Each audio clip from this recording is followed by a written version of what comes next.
एबे एबे राशन कार्डधारी मानक पई आसिला एक जरूरी सूचना। जदि आपण जून 30 तारिख मध्य यही कम न करुछंती तेले आपनको आउ मागणा राशन मिल पारिबो नाही। तबे एहाकु नै बहुत बड़ अपडेट आसीछि। तबे चलंतु से अपडेट टी कोन जानि नेबा। ता पूर्वरु आम चैनल को नुआ आसीतिले चैनल को सब्सक्राइब करके पाखर आसुतिबा बेल आइकन को दबाइ दियंतु। तबे देखि पारतुबे खाद्य सुरक्षा अधिनियम अनुसार 100% हिताधिकारी पई KYC ग्रहण करिबा बाध्यतामूलक हेब।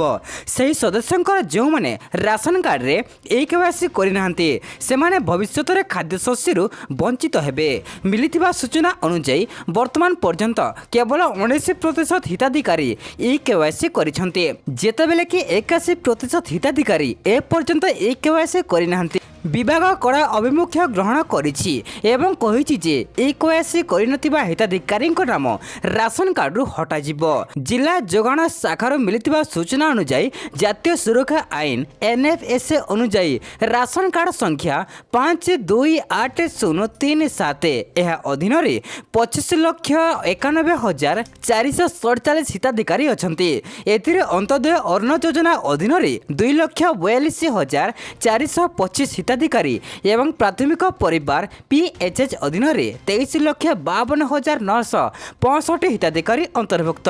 सेथि मध्य केवल 4,18,291 हिताधिकारी KYC करिसंती जेतेबेले कि 22,27,601 हिताधिकारी KYC विचाराधीन अछि। जेकोसी परिस्थिति रे जून 30 सुधा KYC करने को पड़िबो। राशन कार्ड रे उल्लेख करा जाउथिबा समस्त सदस्यंक पई जून 30 तारिख सुधा KYC करिया बाध्यतामूलक।